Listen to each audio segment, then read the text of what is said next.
और अब बात ठंड से बढ़ती ठिठुरन की।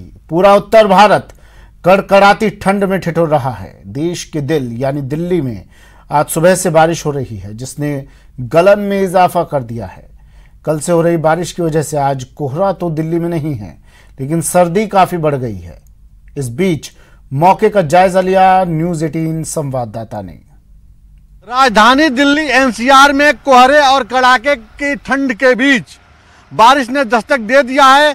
सुबह से ही झमाझम बारिश हो रही है और मैं आपको दिखाना चाहूंगा कि आसमान में अभी भी काले बादल छाए हुए हैं और मौसम विभाग ने जैसा कि अलर्ट किया था कि मौसम ऐसा ही रहेगा। तो बारिश तो शुरू हुई थी शनिवार को, कल भी हल्की बारिश हुई थी, लेकिन आज सुबह से जिस तरह से लगातार बारिश हो रही है, आसमान में बिजली चमक रही है और बादल गरज रहे हैं, उससे लग रहा है कि पूरा दिन ऐसा ही रहेगा, बारिश होगी।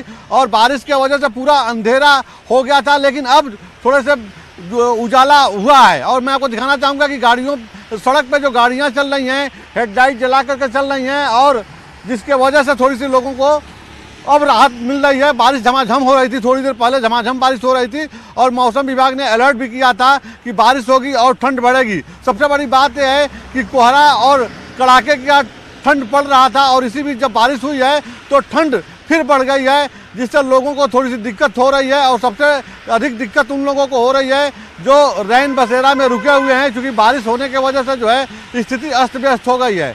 हालांकि अगर देखा जाए तो आज रविवार का दिन है और रविवार के दिन मैं इस समय इंडिया गेट के पास हूं और मैं आपको दिखाना चाहूँगा कि रविवार के दिन यहाँ पे लोग सुबह के समय भारी संख्या में आते हैं, वॉक करते हैं, घूमते हैं, यहाँ का जो मनमोहक दृश्य होता है उसका लुत्फ उठाते हैं। लेकिन सुबह से बारिश होने की वजह से आप देख सकते हैं कि इंडिया गेट के पास अभी कोई भी दिखाई नहीं दे रहा है, कोई वॉक करते हुए नहीं दिखाई दे रहा है और झमाझम बारिश हो रही है, जिसके वजह से लोगों को थोड़ी सी दिक्कत हुई है। और सबसे बड़ी बात यह है कि बारिश होने की वजह से ठंड बढ़ गई है, टेम्परेचर में गिरावट आ गई है, जिससे लोगों को थोड़ी सी दिक्कत होगी आने वाले समय में।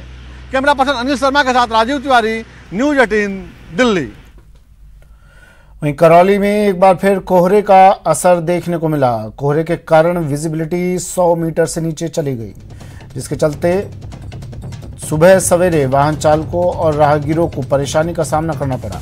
सूरज और बादलों के बीच लुका छिपी का दौर भी चलता रहा है, जिससे लोगों को कुछ राहत मिली। वहीं बारिश रुकने से लोगों ने राहत की सांस ली है। हालांकि ठंडी हवाओं के चलने से लोगों को कड़ाके की सर्दी का एहसास हो रहा है।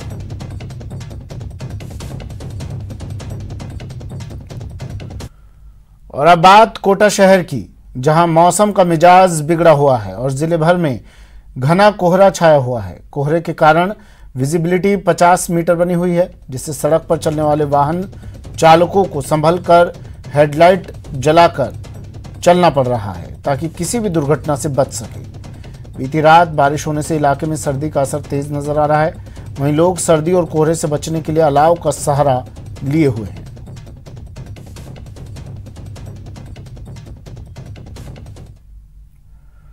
और अब बात श्रीगंगानगर की, जहां सर्दी का सितम लगातार जारी है।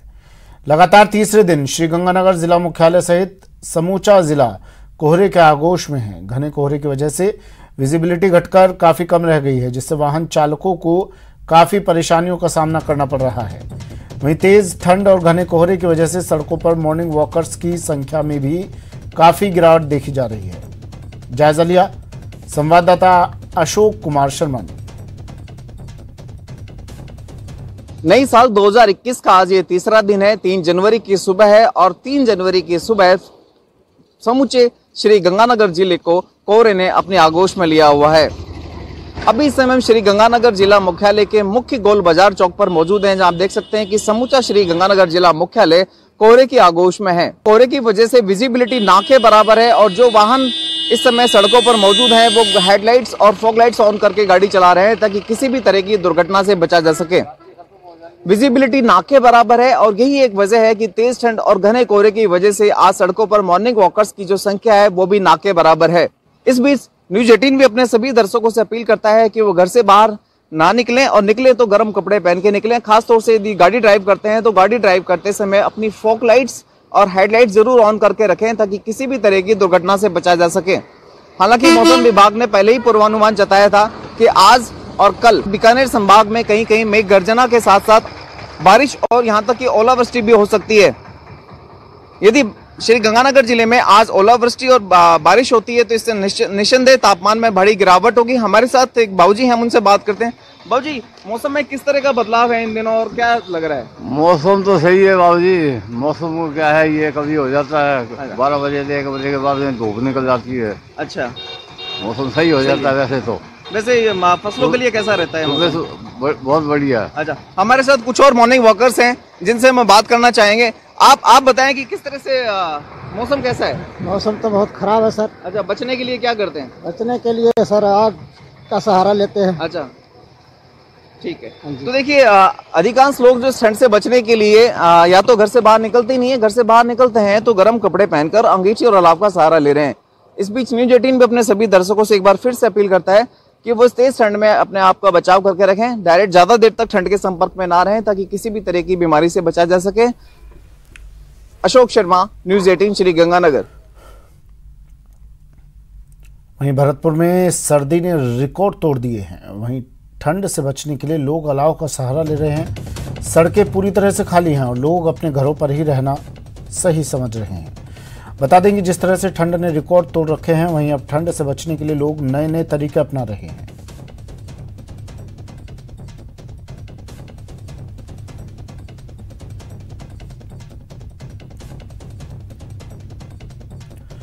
पाली में भी सर्दी कहर बरपा रही है। यहां कोहरे ने डेरा डाल रखा है। कोहरे की वजह से वाहन चालकों को सबसे ज्यादा परेशानी हो रही है। सड़क हादसे में 3 लोग घायल हो गए हैं। वहीं एक वाहन चालक केबिन में ही फंस गया, जिसे कड़ी मशक्कत के बाद ट्रेलर की केबिन से निकाला गया और गंभीर हालत में ब्यावर अस्पताल में भर्ती करवाया गया, जहां उसका इलाज चल रहा है।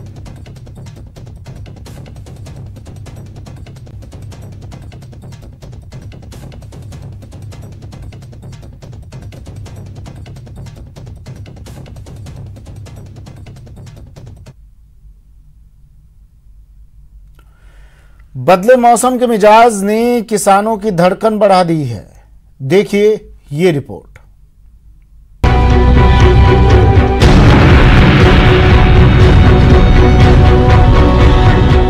झुलसा टमाटर, लौकी बेहाल, सब्जियों पर पड़ी पाले की मार। कृषि विभाग ने जारी की गाइडलाइन, पाले शीतलहर से फसल बचाए किसान। जयपुर, बूंदी, सवाई माधोपुर, कोटा, दौसा, करौली और भरतपुर समेत प्रदेश के कई जिलों में सर्द हवाओं के साथ बूंदाबांदी सब्जियों पर कहर बनकर टूट रही है। फसलें बर्बाद हो रही हैं। किसानों ने अपनी फसल को पाले से बचाने के जतन शुरू कर दिए हैं। तो ये अचानक ही आ गया। उस दिन कोई चेतावनी भी नहीं थी, लेकिन अचानक ही पाला पड़ गया और ये फसल नष्ट हो गई। अब ये कद्दू की फसल है और इसमें फल लगे हुए हैं ना, वो विकास नहीं कर रहे, रुक गए जगह की जगह। और ये जैसे छोटे छोटे रह गए, इनको होना चाहिए 2.5-3-4 किलो के, लेकिन ये छोटे छोटे रह गए। गेहूं, जौ के लिए मावठ फायदेमंद, तो सरसों के लिए बारिश नुकसानदायक रहने वाली है। बीते 24 घंटे में 10 से ज्यादा जिलों में रात के तापमान में 6 डिग्री तक की अधिकतम बढ़ोतरी दर्ज की गई है। देखो जी, सरसों में और सब्जी में तो होता है नुकसान, और गेहूं की फसल में, जौ की फसल में, मेथी की फसल में इसमें होता है फायदा। क्या फायदा होगा? इससे पौधा बढ़िया बनेगा, पैदावार अच्छी आएगी। रबी की फसल को अच्छी तरह से पकने के लिए अच्छी सर्दी की जरूरत होती है। कृषि विशेषज्ञों के मुताबिक रबी की फसल के लिए दिन का तापमान भी 20 डिग्री से ज्यादा नहीं होना चाहिए। इसमें ये है कि जो दिन और रात का जो तापमान है वो उसका निश्चित तौर पे 20 डिग्री सेल्सियस ही रहना चाहिए। इस बीच में यदि 20 सेल्सियस रहता है तो बीज का अंकुरण क्षमता पूरी होगी। बढ़ी हुई सर्दी और बारिश से रबी की फसल को लाभ मिलता है, जबकि पाला और ओलावृष्टि से फसल तबाह होती है। पिछले साल ओलावृष्टि से रबी की फसल में बड़े स्तर पर खराबा हुआ था और अब किसान इस बार मौसम के दुरुस्त रहने की ईश्वर से दुआ कर रहे हैं। न्यूज 18 राजस्थान के लिए जयपुर से दिनेश शर्मा की रिपोर्ट। घर घर चले गुरुजी। जी हां, स्माइल प्रोग्राम के जरिए स्टूडेंट्स की चेहरों पर मुस्कान लाने की कोशिश हो रही है। पहले ऑनलाइन टास्क दिया जा रहा है, फिर गुरुजी घर घर जाकर होमवर्क जांच रहे हैं। और स्टूडेंट्स को पढ़ा रहे हैं। ये रिपोर्ट देखिए। स्माइल प्रोग्राम, चेहरे पर मुस्कान। स्माइल प्रोग्राम स्टूडेंट्स के लिए वरदान। घर घर चले गुरुजी। स्कूल सरकारी है और हैसियत में 5 सितारा।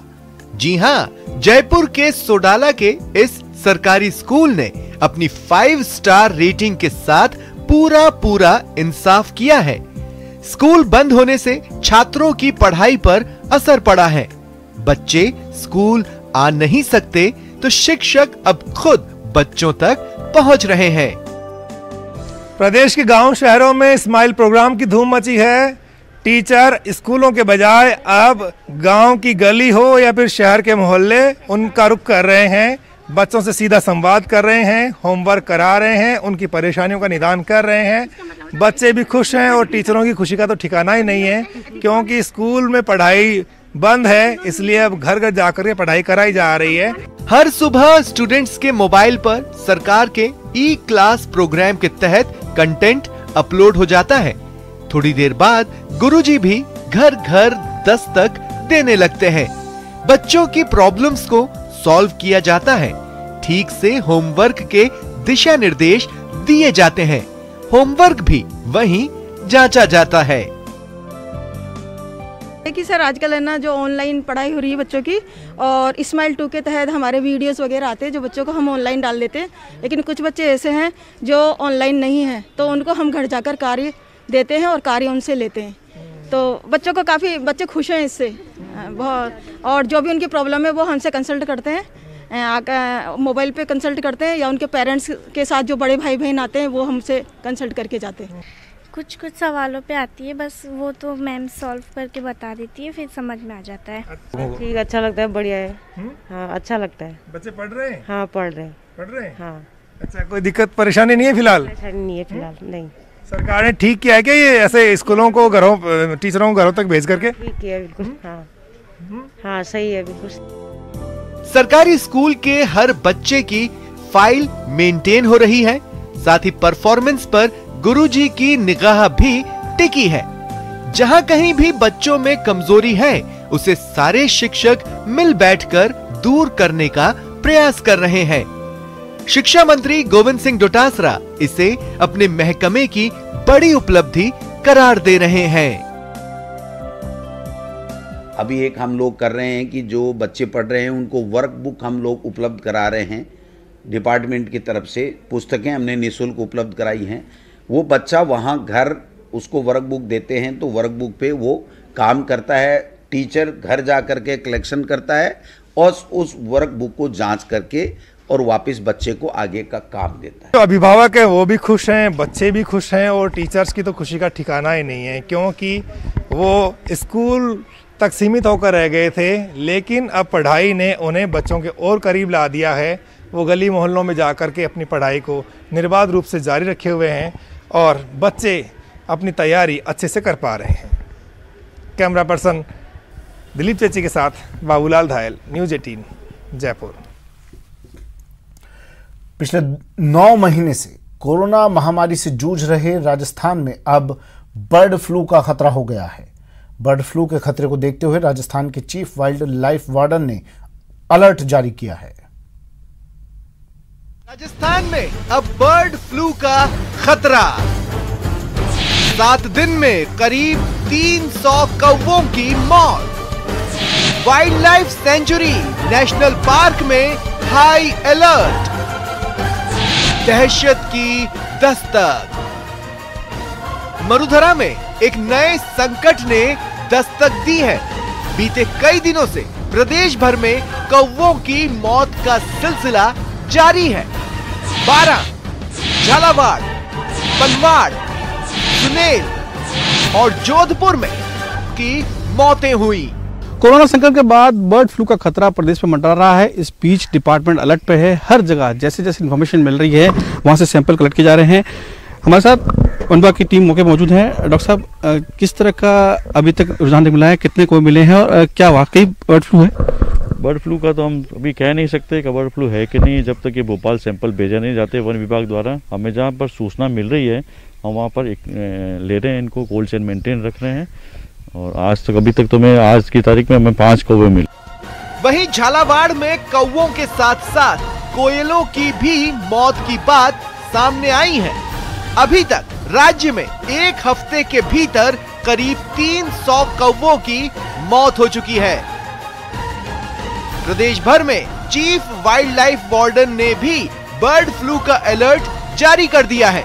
इसके अलावा वन्यजीव विभाग से लेकर टाइगर रिजर्व एरिया में एवियन इन्फ्लुएंजा यानी बर्ड फ्लू के संक्रमण की रोकथाम के संबंध में एडवाइजरी जारी की है। प्रदेश में बर्ड फ्लू की आहट के बीच कोटा जिले के रामगंज मंडी कस्बे में उपखंड प्रशासन की घोर लापरवाही सामने आई है। यहाँ पिछले 3-4 दिनों से मरे पड़े कौवों को अभी तक उठाया नहीं गया है, जिससे आम आदमी को बीमारियों का खतरा सता रहा है।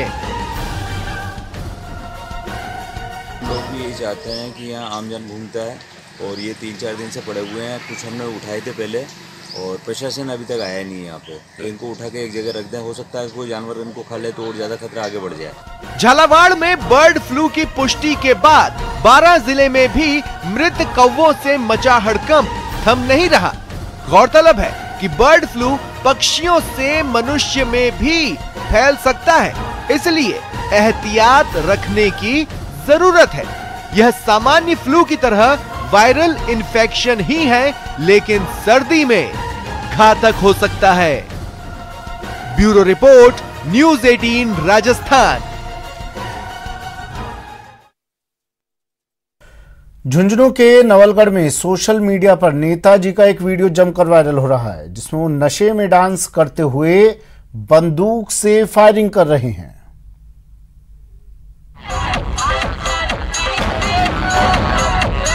हाथ में बंदूक, हवा में ठाए ठाए,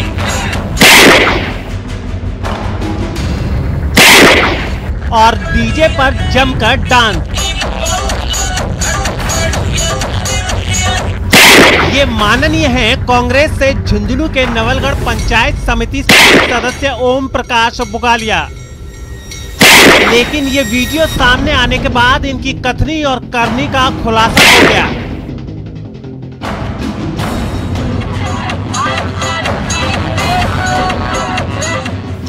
पहले बुगालिया के समर्थकों ने 2-3 हवाई फायर किए और फिर बुगालिया को बंदूक देकर उनसे भी हवाई फायर करवाया। ये वीडियो कहां का है और कब का है ये तो पता नहीं चला, लेकिन ऐसा माना जा रहा है कि ये वीडियो 3-4 दिन पहले का है, जब ओम प्रकाश बुगालिया डीजे की धुन पर फुल मस्ती में चूर थे, और वो भी इस कदर कि नाचते नाचते एक बार तो नीचे भी गिर गए। करनी तो आपने देख ली, अब जरा इनकी कथनी भी देख लीजिए, जिसमें यही नेताजी स्टॉल लगाकर बुगाला गांव में युवाओं को दूध पिलाकर नशे से बचने का संदेश दे रहे हैं। लेकिन दूसरों को संदेश देने वाले नेताजी खुद कानून को ताक पर रखकर शराब की खुमारी वाले गानों पर धाएं धाएं कर रहे हैं। उनकी हालत देखकर तो यही लगता है कि वो भी नशे में चूर थे और खुद को भी संभाल नहीं पा रहे थे। हालांकि न्यूज़ 18 इस वीडियो की पुष्टि नहीं करता है।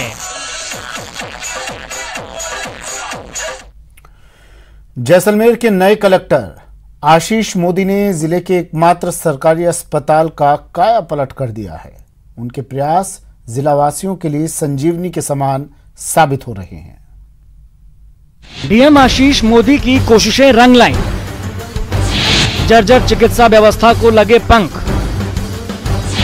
राजकीय जवाहर चिकित्सालय का कायाकल्प, जनता की उम्मीदों पर खरे उतरे कलेक्टर, बीमार चिकित्सा व्यवस्था से जनता को निजात। ये तस्वीर जैसलमेर जिले के सरकारी अस्पताल राजकीय जवाहर चिकित्सालय की है। अब चूंकि अस्पताल सरकारी है, लिहाजा पिछले 2 दशकों से यह अस्पताल संसाधनों की मार झेल रहा था।